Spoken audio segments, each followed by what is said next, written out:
Good morning, everybody. Today is Tuesday, May 26th, and this is Varsity Chemistry. We are doing some SAT 2 chemistry prep today. And today I'm going to focus mostly on just the general design of the test and some strategies for you to use. And we'll do a little bit of practice at the end, a little drill. But I am not going to teach any new content today. I'll tell you a little bit about the content and how it varies from what you've already learned in AP Chemistry.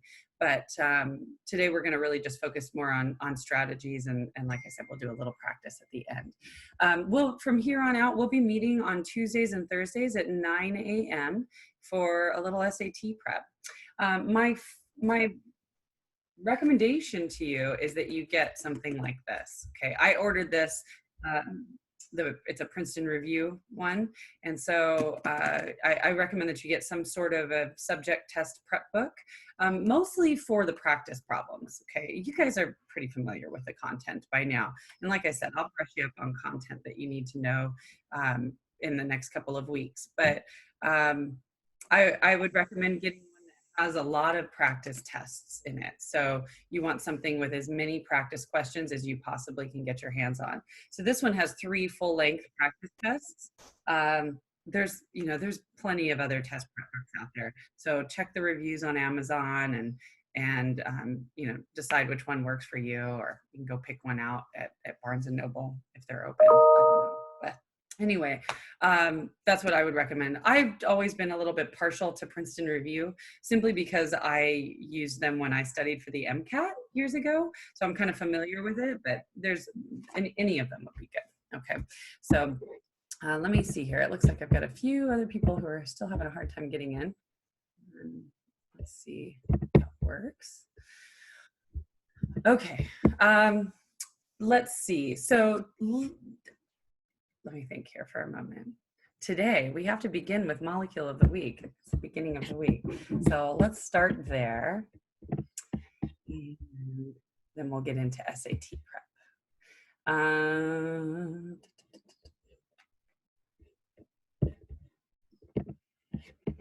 Okay, you can see my desktop's a mess here. Let's try here. And here's our molecule of the week for this week. Carrageenan. Carrageenan is a word from the Irish word carragin, which means little rock. And it's a molecule that's derived from red seaweed. They're very large, flexible polysaccharides. And hopefully that word polysaccharide means something to you.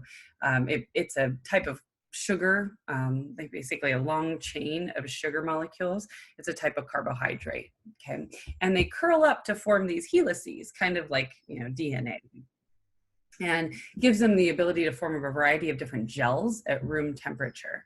In the US, carrageenan is allowed under FDA regulations as it's a direct food additive, and it's considered safe and non-toxic. It's used in a lot of different foods as a substitute for gelatin. So I don't know if you realize this, but gelatin is actually not a vegetarian substance. They make gelatin by boiling down the hooves of animals. And so it's not actually considered vegetarian. So this would be a gelatin substitute that comes from the seaweed in the ocean. And it acts as a binder and a thickening agent. They use it in diet sodas, in beer, in toothpaste, sauces, and ice cream. And it's commonly used in drug trials to induce inflammation in epithelia cells in lab animals. So oftentimes if we're doing research on a new type of drug or compound that they're trying to get approved by the FDA, they have to induce the disease, if you will, in an animal organism so that then they can test to see if their drug works to treat that disease, right? And so the seaweed or the carrageenan causes inflammation in cells that are epithelial cells that are lining in your digestive tract. And so they often will use it to induce that inflammation so that the drugs work to reduce the inflammation. So individuals that have gastrointestinal diseases anything from mild bloating to something called IBS, irritable bowel syndrome, to severe inflammatory bowel diseases, claim that eliminating carrageenan from their diet improves gastrointestinal health, which makes sense because it's a natural inflammatory agent. They also find that it might be effective in preventing HPV and cervical cancer, although you guys have those vaccinations for HPV now that you're taking. So those are going to be far better than something like carrageenan. Anyway, the reason why I made this our molecule of the week is because it actually goes along with some of the topics that we're going to be talking about in our preparation for the SAT too. And so I want to show you that, let's see, it looks like some people are having a hard time getting in still here. Sorry about this, hold on. Yep, there we go. Okay, so let me show you something I posted up on our agenda. Where is it? Goodness. Okay, just go this way. Let's try that. If you look over at our agenda for today, or for this week rather, here we are. We did our molecule of the week in the 9 a.m. Zoom, and we're introducing the format and strategies for the subject test. Our SAT prep on Thursday, I'm going to focus on something I did not teach you yet. Colligative properties involve boiling point elevation and freezing point depression. And that is something I'm going to give you an opportunity to do your own at-home lab that involves freezing point depression, and that's making ice cream. So see, our molecule of the week is a molecule in ice cream, and then I'm going to give you a kitchen lab and teach you about the science behind it, see how it all works together, right? So you'll notice that Friday I have an optional make ice cream lab, and there's some instructions here that tell you how to make your ice cream. You may have done this in your class last year, and had we been in school, we would have made ice cream too. But these are the ingredients you need, and I figured that it's Tuesday, so if you want to do this weekend and make some ice cream with your siblings or your friends, as long as you're keeping your social distance from people that aren't in your household, you can acquire these materials over the next 3 days, maybe on Amazon, the delivery service, or you know, if somebody's headed to the grocery store, maybe you can ask them to pick up these things and make sure you have them so that you can make a little ice cream this weekend. And there are some questions that go along with it. I never make the students do the questions, but you can think about them if you'd like to challenge yourself in terms of science, the science behind the ice cream making process. And then the other thing that you'll see here is a video, and this is just a video that Mrs. Allen did. And she's showing you all the steps in how to make the ice cream. So you can watch the video too if you'd like, but the instructions are all there for you. Okay, so that's that. Let's go ahead and get started with the SAT prep stuff. So for some reason this is not wanting to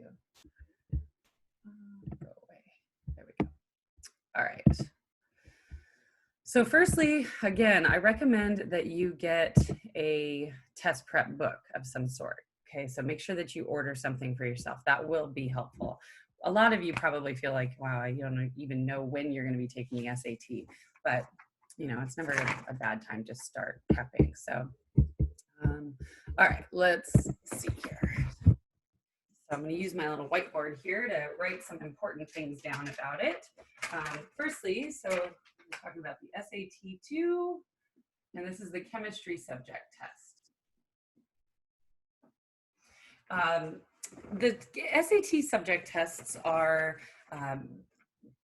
required by some schools, not required by other schools. So you want to check into the college that you're interested in attending to see if they require subject tests, if they require specific subject tests for certain majors. Some of them might give you college credits depending on your score, okay? You can, but there's basically, let's see, it's 85 questions long. They're all multiple choice questions, okay? And you have 1 hour or 60 minutes to do it, okay? And so basically that comes out to 42 seconds per question. So you've got to be able to answer these questions quickly and move on. All right. You do not get a calculator. There's no calculator. So when you're doing all this practice, do not use a calculator. Okay. Try to do it. All the numbers should be easily calculated in your head. Okay. You should be able to manipulate them pretty simply in your head. When it comes to scoring, actually, let's do this in another color.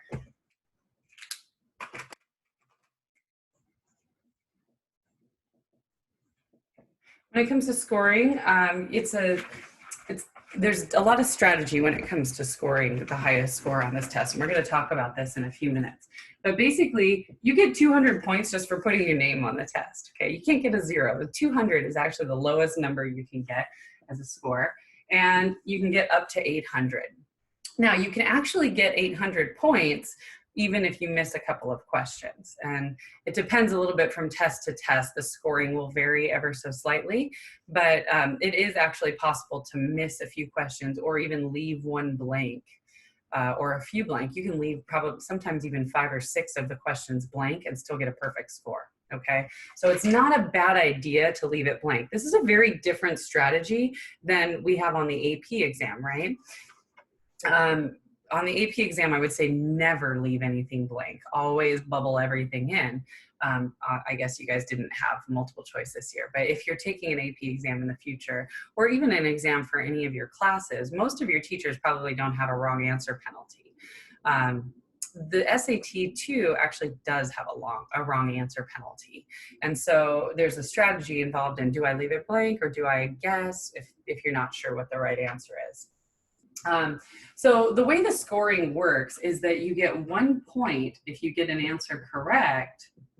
You get minus a quarter of a point if you get the answer incorrect. And then you get 0 if you leave it blank. Okay, and so it's actually better to leave a question blank than it is to answer it incorrectly. Now you might wonder, well, why would they have this sort of testing point system? Well, here's the idea behind it. Let me show you. Okay, it's a multiple choice test where every question has 5 answer choices. And there's 3 different types of questions. So we'll talk about those 3 different types of questions in just a few minutes. But there's always, no matter what, going to be 5 answer choices. So remember, again, you'll get 1 point if you get it correct. You get minus a quarter of a point if you get it incorrect. And you get 0 if you leave it blank. Okay, so if you have 5 answer choices and you were to guess, right, which if you have no idea what the answer is, right, you have a 20% chance of guessing correctly, or right, you've got a 1 out of 5 chance that you're going to get it right, correct, okay, or 20% chance that you're going to guess correctly. All right, so let's take then, let's say we have 5 questions. Question 1, question 2, question 3, question 4, question 5, all with 5 answer choices each, right? A, B, C, D, E for each of them, okay? That means if you have a 1 in 5 chance of guessing correctly, chances are you're gonna get 1 of these right, and if you guess all the way through, then you're gonna get the other 4 of them wrong, right? And then your overall score is gonna be 0. Or 200 if you put your name on your paper, right? So the test is designed in the scoring so that if you were to guess your way through the entire exam, you would gain no points, okay? So you can't guess your way through the entire exam. That's my point. So herein lies some strategy, right? Because if you have 5 answer choices, how do you know when it's okay to guess or when you should leave it blank? Well, obviously, it's better to leave it blank than it is to guess. So let me just put it to you this way. Let's say I have A, B, C, D, and E, A, B, C, D, E.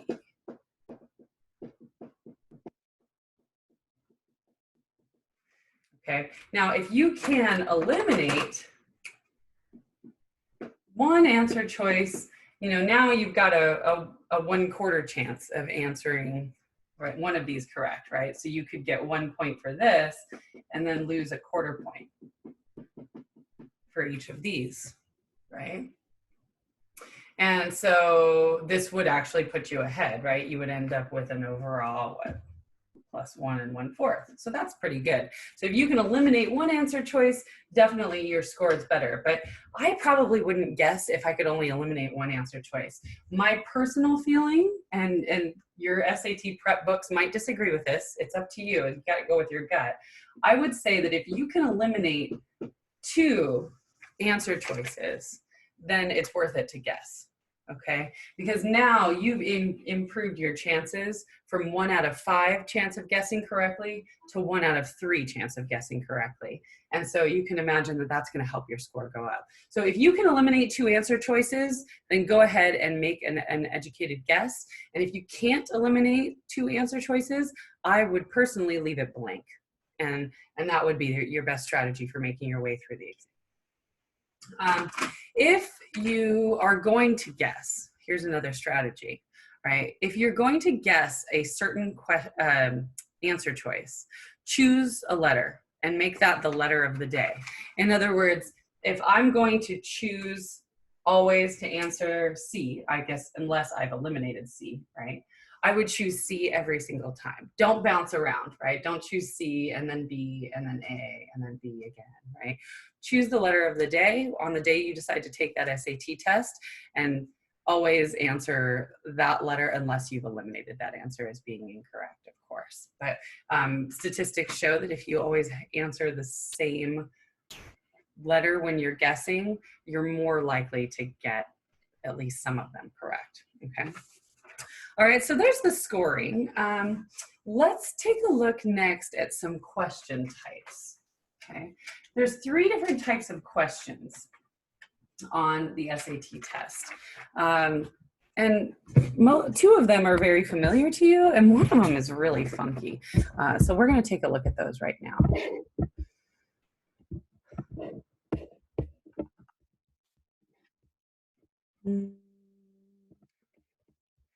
Okay. No, that's not what I want. Let's go in here. So the first type of question type A, looks like this.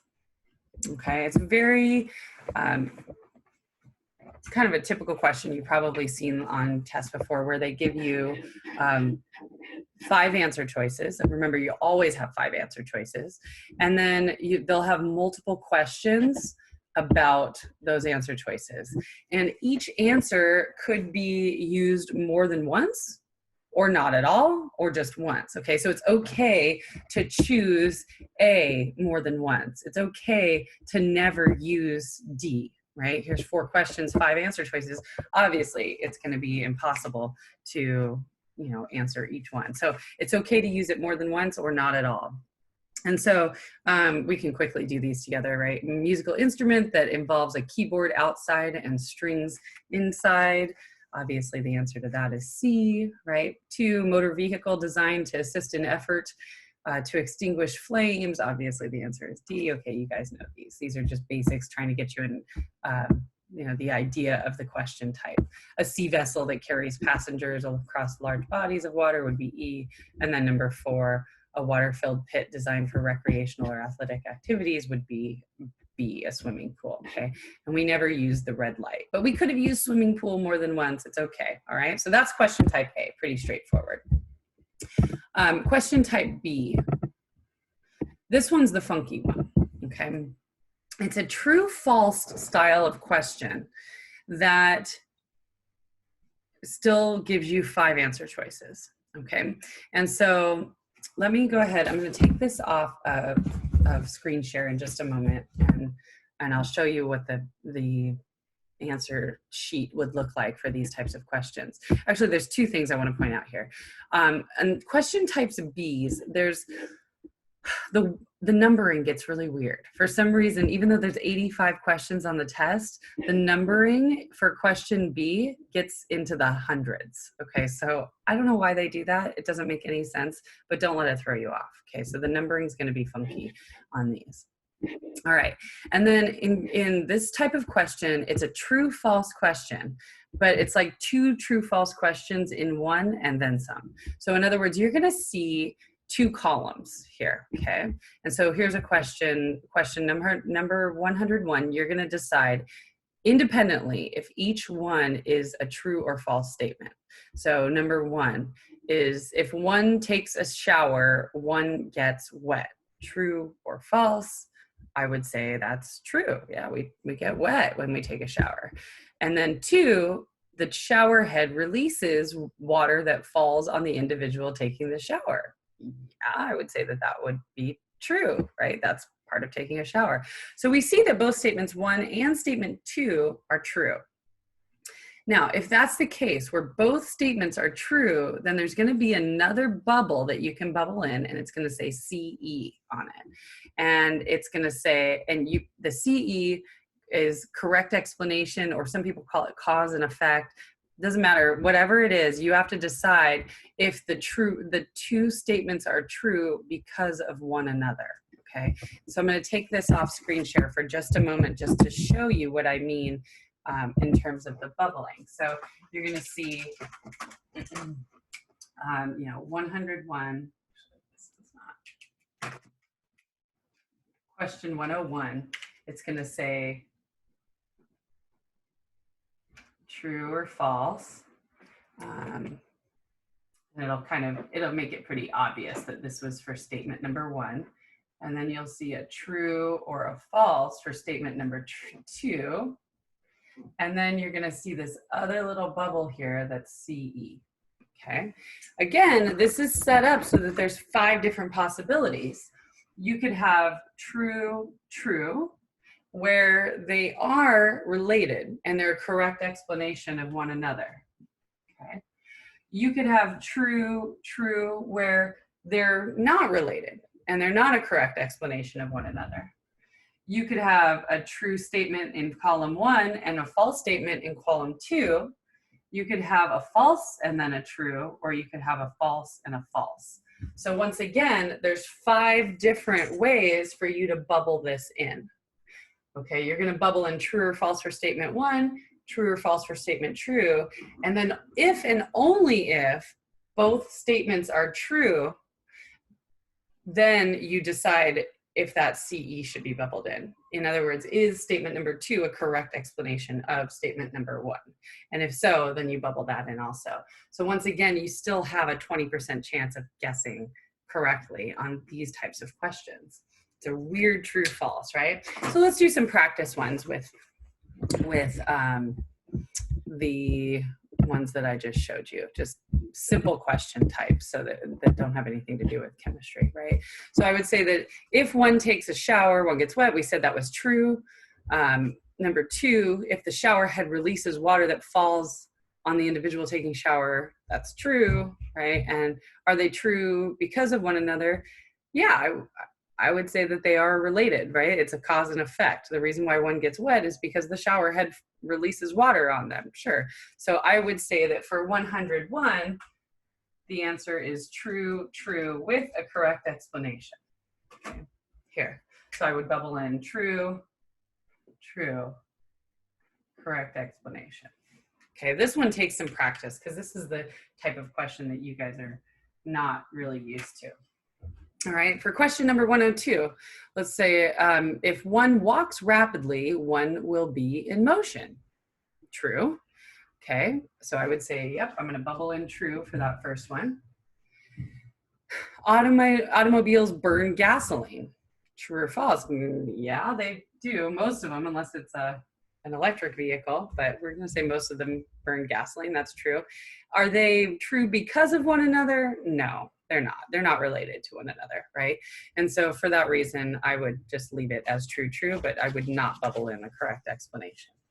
Okay, number 103, a boat will sink if it fills with water. Yep, that's true. Statement number 2, it's impossible for a boat to develop a leak. That's false, right? Boats can develop a leak. And so I don't even have to worry about whether or not I'm going to bubble in that correct explanation. The only time you bubble in that CE is if both of them are true. And sometimes they're explanations of one another and sometimes they're not, okay? All right, let's try number 104. 104, President Lincoln died of natural causes. No, he was shot, right? So that's going to be false. And Lincoln was president during the Civil War. Yep, that's true. Right? He freed the slaves. And so, again, because it's false true, I don't have to worry about that correct explanation bubble, right? The correct explanation bubble doesn't need to be bubbled in. Only if it's true would you ever consider that correct explanation. All right, and then number 105 says Omaha, Nebraska is the capital of the United States. That's false. And Omaha is the largest city in the entire world. That's false. Okay. And so in these 5 examples, we see an example of each of the 5 different possibilities for these true/false questions. Okay. So that's the second type of question you'll see on the test. The third type of question you'll see on the test is your basic multiple choice. Okay. Something like this. And here's this one's actually chemistry related. Which is the formula of a compound? And I'll let you guys look at those. You should be able to answer those.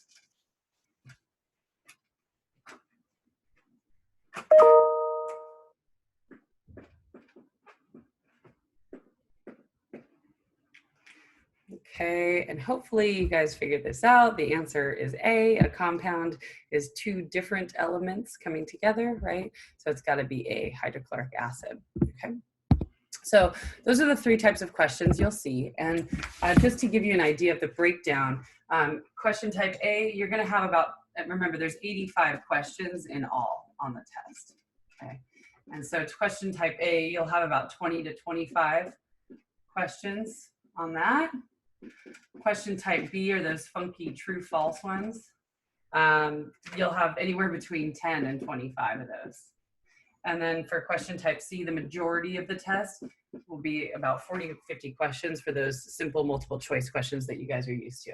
So once again, A is when you have multiple questions with the same set of answer choices that can be used once or more than once or not at all. B is the funky true/false, and C is your simple basic multiple choice. Okay.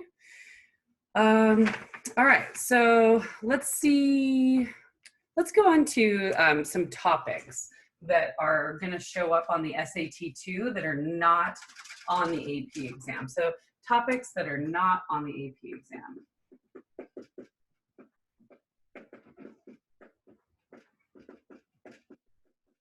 That will be covered on the SAT2.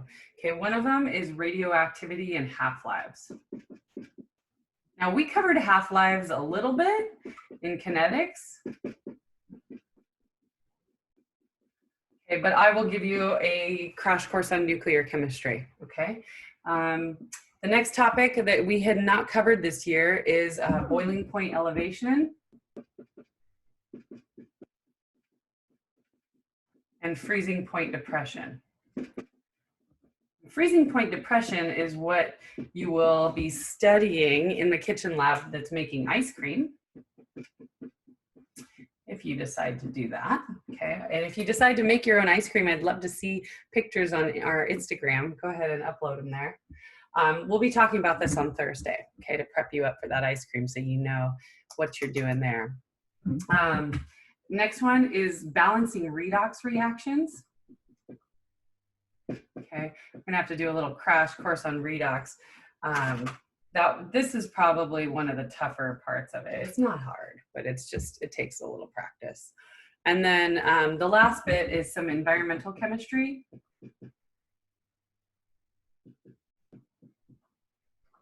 And we'll go over that along with some organic chemistry. Now we've done organic chemistry, but yeah, you guys are gonna need to know those functional groups, and you're gonna need to know the basic naming of alkanes, alkenes, and alkynes. And so we'll review that as well, Okay, so those are really the 4 topics that are going to be new for you. Okay, and no problem. They're very simple compared to what we've done in AP Chem. Okay. As a matter of fact, you know too much really to take this test. I've been training you all year long to do this test, to do the AP exam, which is a very challenging and tricky exam. I've really got to take your knowledge of chemistry from being up here and kind of take it down a couple of notches, because you really know more chemistry than you need. This test is written so that you could take it after a first-year chemistry course. And you guys have had 2 years of chemistry, so you know far more than you need to do well on this test, besides these topics, of course. I'll give you a couple of examples. When it comes to VSEPR, right, and molecular shapes, they only go up to 4 domains, right? So you only need to know linear, bent, trigonal planar, tetrahedral, and trigonal pyramidal, right? Those are the only ones you need to know, is up to, if there's 2, 3, 4 domains around the central atom. They don't get into expanded octets on the SAT exam, right? So you don't have to worry about expanded octets at all. When it comes to electron configuration, they're never going to ask you about the electron configurations of D block ions, right? Where we remember the 4s electrons are the first to fill, but also the first to leave. They're not going to ask you that kind of stuff. They're not going to ask you about PES, or that's beyond the scope of the SAT2. They're never going to ask you about Beer's law and spectrophotometry and all that. You guys aren't going to have to worry about spectrophotometry at all, which is something that we focused a lot on this year. Okay, so you really know too much. And I'm going to give you an example of this, because I found this question yesterday, and I thought if my students were taking this, they would question this one as being almost too easy. So let me show you what I mean. So let's say that you got this question, okay? Which of the following solutions is the most acidic? And I'll give you a moment to look at those.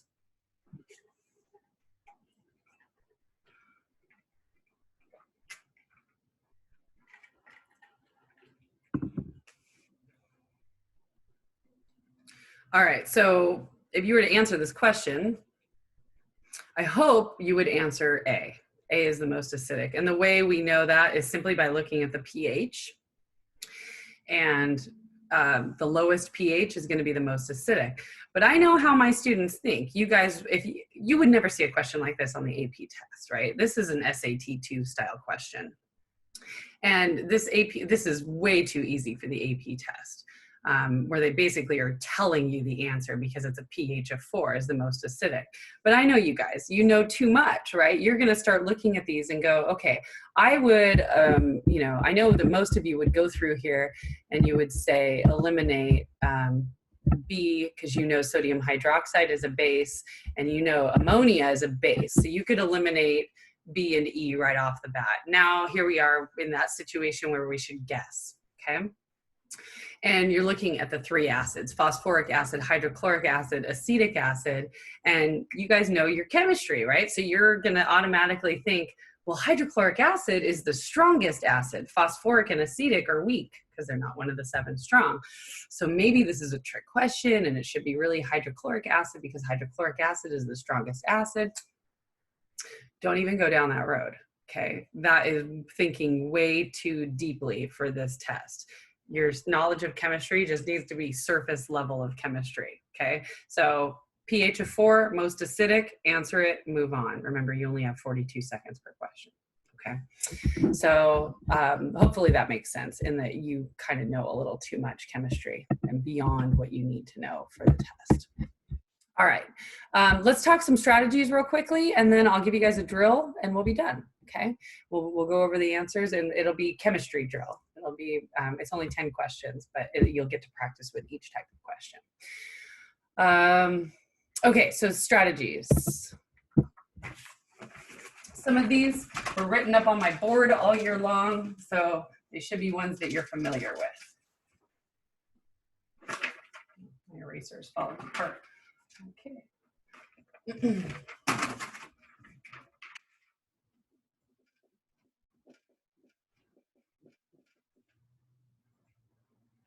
Okay, first one, pretty simple. We've already talked about it. POE, process of elimination, okay? Definitely use the process of elimination. If you're not sure what the answer is right off the bat, remember, if you can eliminate two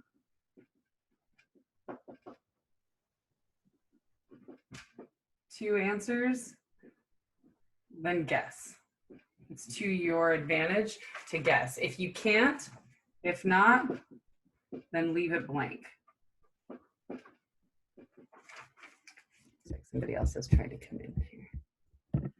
Okay. Two, you should go through the test twice, the 2-pass method, right? Remember, go through the test, do all the easy ones first, then go back and do the harder ones later. Okay, we've talked about that all year long. So you should absolutely approach these two. And even in practice, today when we do our drill, if you read a question and you're not sure what the answer is, skip it. Go on to the next one. Do the easy ones first, okay? Third, don't fall for trap answers, or watch out for trap answers. Okay. The more questions you do, the more likely you are going to get better at identifying the trap answer. Okay, that's why I tell you, get yourself a test prep book with as many practice questions as you can get your hands on, because doing practice questions is going to be by far the best way for you to prep yourself for this exam. And the more you do, you're going to be able to identify the trap answer. The trap answer is oftentimes the one that sounds the best. And I'm going to just put this little note in here. If you've never heard it, it probably isn't right, or it probably isn't correct. So oftentimes the trap answer is something that sounds really fancy, like it's got big words that you've never heard of before. And I just want to remind you that if you've never heard of it, it's probably not the right answer, because you guys have 2 years of chemistry under your belt. If you've never heard of it, then it probably is just something that's there as a trap because it sounds good. And a lot of students will fall for that. So remember, the test makers are not your friends. They're trying to set traps there to get you to fall for it, right? And you're not going to. Let's see, we already talked about if you can eliminate 2 answers, then go ahead and guess. Remember to choose the letter of the day. I already talked about that. Choose the letter of the day for guessing. In other words, if you're gonna make a guess, then guess all C's or guess all A's that day, whatever it is, okay? As long as you didn't eliminate that one. And then lastly, and this is a good timing issue that you could probably use for any test you take. When it comes to timing, it's going to be a bit of a crunch. 42 seconds per question is not very much. And if you imagine, that you've got to read a question, figure out the answer, and then go over to your answer sheet and bubble that answer, that actually takes time to focus back and forth. This is kind of nice. At least at this point, this test is still going to be a paper test. Who knows, they might turn it to a digital one. But if it is a paper test, you have a huge advantage because you can circle the correct answer or write the letter for the correct answer right next to it, right next to the question in the booklet. And then you can go over and bubble it at the end. So they found that a huge way to save time is to bubble at the end. Okay, and if you bubble at the end, then it's a lot less time consuming because you can just look down. Okay, question number 1, A. Question number 2, C. Question number 3, E. Question number 4, E. Right, and then you're not moving your hand back and forth. You don't have to keep focusing back and forth and refocusing your brain. You just go straight down and bubble. It's a huge time saver. Okay, so that's something you might want to practice too. Well, you definitely want to practice in your drills. Okay, you want to finish this test early if you can, right? So time is of the essence. It's only an hour-long test. Okay. All right. So let's take the next 10 minutes and do a drill. I forgot to upload it to our Google Classroom page. So let me go ahead. I'm gonna upload the drill to the Google Classroom. Go ahead and take a moment. Get yourself a piece of paper. Get yourself a pencil. And head on over to to our Google Classroom, and I'm going to post something up right now for you to take a look at. and we'll do some chemistry practice. It's been a little while since we've done chemistry. Hope we took a week off. It's kind of nice, huh? All right, let's go here. 3, 2, 3.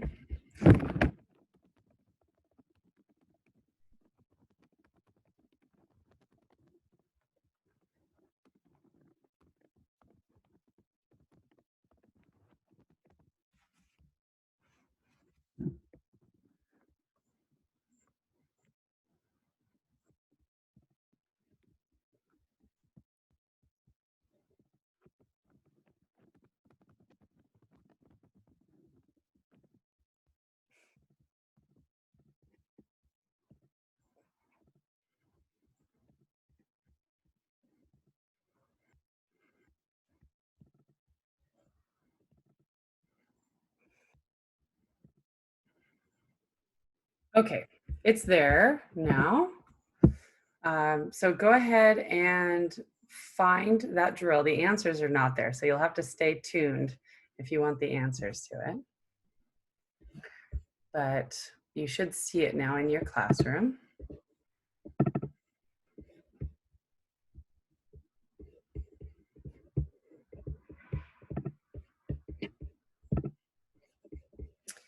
And it looks like this. Let's see.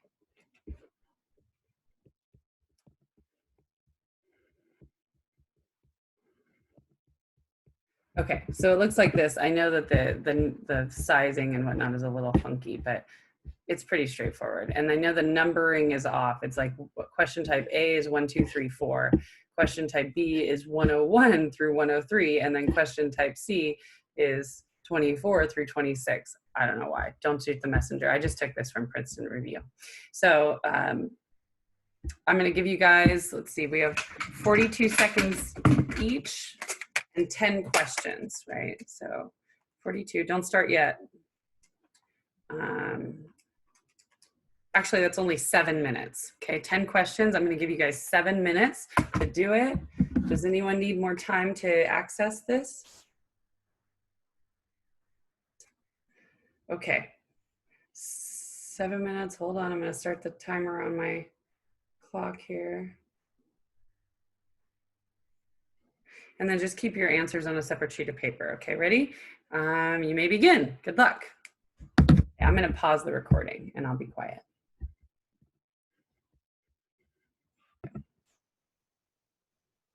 Okay, time's up. Let's go ahead and go through the answers. I'm going to share the screen.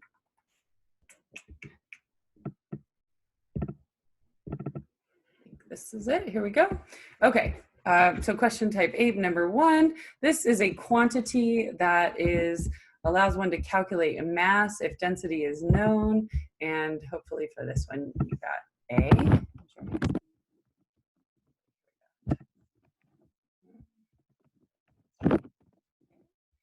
Number 2 always varies with the number of molecules present in a sample of a particular substance. This one should be E, right? The mass. Number 3, it can be expressed as kilograms per liter. That's a mass per unit volume, and we know we love density, right? Density is mass per unit volume. And then is number 4, this is a measure of the average kinetic energy. You guys know this one. That's temperature, right? The answer to number 4 is B. Okay. Now we didn't see any repeats in answer choices there, but that's not to say it wouldn't happen. Okay. And if you guys have any questions, feel free to stop me at any time. Okay. All right, let's move on to the next question type, the tricky one. Question type B. So it says here, again, we're going to have to decide if the answer or to whether statement 1 and statement 2 are true or false. Okay, so let me get the right tool here. Okay, so statement number 1, if the density of a solid substance and its volume are both known, mass can be calculated. Yeah, if you know density and you know volume, we know that we can calculate mass, so that's true. Okay, let's make that a little bit bigger. That one's true. If for any substance, the relationship between mass and volume varies directly, no, actually they vary indirectly, right? If the mass, let's see, wait, hold on a second. For any substance, the relationship between mass and volume varies directly with sample size. Wait, no, that is true, right? Hold on a second, let me think about that. For any substance, the relationship between mass and volume, they're indirectly proportional. If the, no, they do vary directly. For a Ms. Nielsen, what does sample size mean? I know, that's why is this one throwing me off? It made sense just when I read it a moment ago. The relationship between mass and volume varies directly with sample size. Let me see, they have it written as false here. Statement true, 2. Decide whether it's true or false. What does the statement mean? For a bigger piece of some substance, the relationship between mass and volume is different than for a smaller piece of that same substance. That's false. For any substance, the relationship between mass and volume is given by the density. For solids and liquids, density does not change with sample size. So I guess sometimes it's just trying to figure out what the heck they're even saying. So I guess if you've got a solid, the bigger the solid, oh, I think you know what it is. If it's for a solid or a liquid, the sample size will just mean, it just means how much you have of it, right? So if I have a tiny piece of salt versus a big piece of salt, then mass and volume vary directly, right? That if I increase the mass of salt, then the volume of that salt is also going to go up, right? Or if I have water in a cup, I've got, if I have a small mass of water, it takes up some certain volume. If I fill up the cup with more sample, right, a greater sample size, then the volume is also going to go up. That's true. But when it comes to gases, that's not necessarily true, right? Because gases are compressible, you could add more mass of a gas to a volume of a particular container. And therefore, it's not true for a gas, right? You could take and add more gas in a rigid container with a constant volume, and that would not necessarily increase in size. So this would be true for solids and liquids, but not for gases, and therefore the answer to this one is false. And so we don't even worry about bubbling in the CE because it would have to be true in order for it to be a correct explanation. So that's a great example of how they try to be a little bit tricky, right? You have to consider all the different states of matter. Okay, number 102, okay? For any substance, solid, liquid, or gas, mass increases as volume increases. Not necessarily true, right? That's almost like the previous one.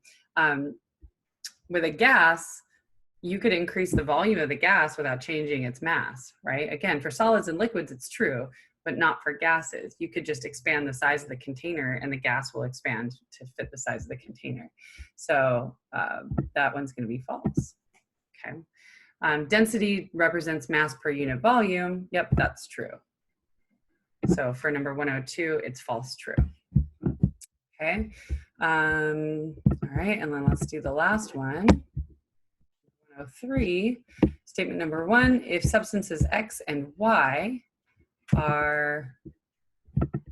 have specific heats of 0.2 and 0.6 calories per gram degree Celsius respectively, then 10 grams of substance X has less heat content than 10 grams of substance Y. There's a piece of information that's missing here. Anyone figure out what it is? The temperature. Yeah, they don't tell you the temperatures of the substance. If they told you that the two substances have the same temperature, then that would be a true statement. But they don't tell you what the temperatures of the substances are, and you can't assume that they're at the same temperature. And so for that reason, the answer is false. Okay. And then number 103 says a substance with relatively low specific heat will, when heated, experience less change in temperature than a substance with a high specific heat. That's also false, right? Think about your example of a pot of water on the stove, like spaghetti water, right? Where if you're adding heat to it, what heats up first, the water inside or the pot, the metal pot? It's clearly the metal pot that gets hot first. It's too hot to touch. Why? Because the metal has a lower specific heat. So if it has a lower specific heat, it's easier to change the temperature of that substance. And so it's actually saying the opposite here. So that one is false, false. Okay. Okay, then let's do the last few here. Question number, yeah. I have a question about that first part of 103. Wouldn't it be false in general? Like, no, not really, right? Well, let's see. No, not really. If you were to remember that, okay, remember the example we talked about if you were cold weather camping and you have a rock and a pail of water that both have a mass of say 100 grams, and you could heat both of them up to 100 degrees Celsius, but you could only choose one to take into your tent with you to keep you warm all night long, right? Which one would you choose? The rock that has a lower specific heat or the water that has a higher specific heat? And the answer was that we would choose water because the water took more heat energy to get it to 100 degrees Celsius. So therefore the pail of water contains more heat energy inside it that would be released to keep you warm all night long. So water at 100 degrees Celsius has more heat energy within it than a rock at 100 degrees Celsius. Does that make sense? yeah. Okay. Did you need something? They were closed this morning, so they open at 10. Okay. Okay, I'll be back. Okay. Any other questions about those? They're tricky. They take some practice. Yeah, that's why we're here, right? Okay. Question number 24. Two solid objects are of equal volume, but object A has a density of X, object B has a density of half of X. Which of the following is true concerning objects A and B?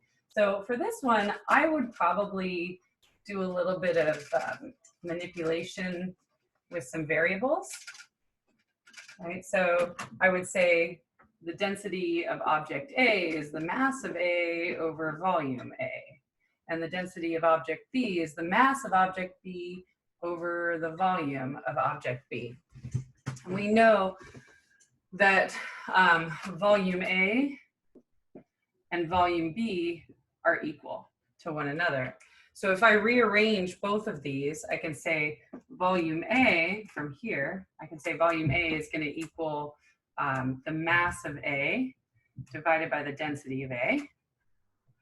And volume B is equal to the mass of B divided by the density of B, right? And so all I did was rearrange these two to solve for volume. And then these two must be equal to each other, right? Because the two volumes are equal. So in other words, the ratio of mass over density for each substance is equal to one another. I don't know if you guys can see that there. Okay, and then they say that the density of A is X. So I'm going to just change this density of A to be X, and the density of B is half of X.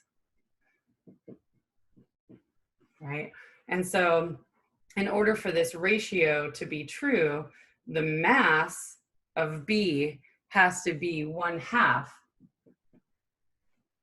of that of A, right? Mass of B has to be 1/2 of that of A, or the mass of A has to be, hold on a moment, what did I miss here? Is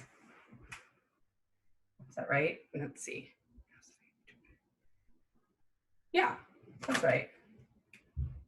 So what's the relationship between A and B. Well, if this density is half of this density, then the mass of,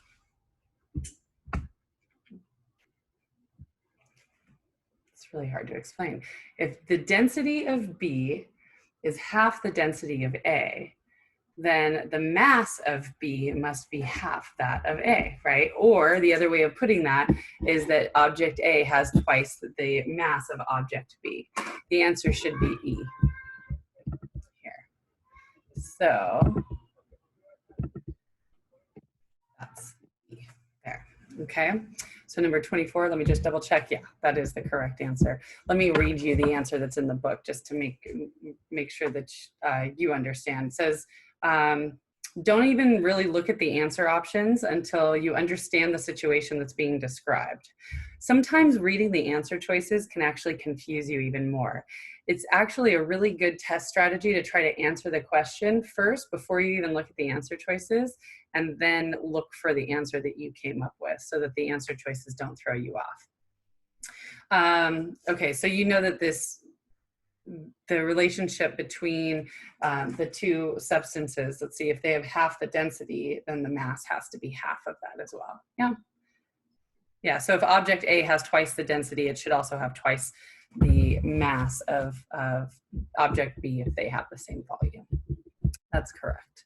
Okay, next one. The specific heat of a substance is approximately ½ calorie per gram degree Celsius. And here they give you these values. Let's see what we can do with this. So this is my, if they give you a specific heat, you guys are gonna use Q equals MCAT, right? You know that. So Q equals MCAT. The heat that's added, they say, is 30 calories. The mass of the substance is 15 grams. The specific heat of the substance is ½ calorie per gram degree Celsius, and we need to solve for that delta T. And so 30 is equal, let's see, 15 times ½ is 7.5 times delta T. Oops. And if you divide both sides by 7.5, you get delta T is equal to 4 degrees Celsius. And so if you start at 30 degrees Celsius and you're adding more heat, you're going to add 4 more degrees Celsius and get to 34 degrees Celsius. All right, and so really what you need to figure out is you could just say, well, what is the delta T for each of these situations, right? Here for A, the temperature is dropping, right? So I would say that for A, let's see, if you're absorbing more heat energy, the temperature is not going to go down. You can eliminate A, right? All the others, the temperature is going up. For B, the change in temperature is 2. For C, the change in temperature is 4. For D, the change in temperature is 30. And for E, the change in temperature is 60. So you can also look at the answer choices and have that help you figure out what that delta T would have to be and which one's reasonable. I mean, D and E are clearly very unreasonable choices, right? Because this relationship, you know, 30 divided by, even if you can't do 30 divided by 7.5, you know that 30 divided by 7.5 is not going to get you 30 degrees Celsius or 60 degrees Celsius more, right? So that would be the way I would eliminate those two. And then you can guess between the two remaining. But in this case, the answer is C. Okay. All right, and then last one, question number 26. 10 grams of oxygen gas are in a rigid 5-liter vessel. 2 grams of oxygen gas are added to the vessel. The temperature is kept constant. Which of the following characteristics of the gas will increase? All right, so will the mass of the gas increase? I would say, yeah, it would, right? If you're going to add 2 grams of gas, then the mass of the gas is increasing, right? Would the density of the gas increase? Well, if I'm adding more mass and the volume, because it's a rigid vessel, is staying the same, then I would say, yeah, density is going to go up. And then would the pressure go up? Yeah, because I've got more collisions, more gas particles in the same amount of space, pressure would go up too. And so for that reason, I would go ahead and answer E here. Okay. And that's that. So you guys can go ahead and give yourselves a score. Give yourself 1 point for every one you got correct, minus a quarter point for every one that you got wrong. And then blank, if you left it blank, then 0 points. Again, don't feel obligated to answer every single question, right? I know that you guys are kind of ingrained to do that, but it's okay to leave a question blank if you're just not sure, if you can't eliminate any answer choices.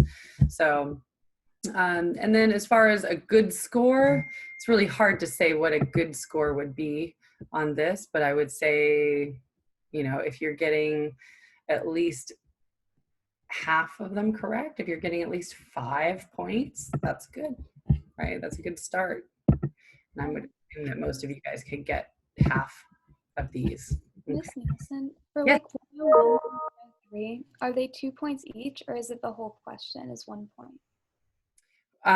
The whole question is worth 1 point. Those true false ones, is that what you're asking? Yeah, it's worth 1 point.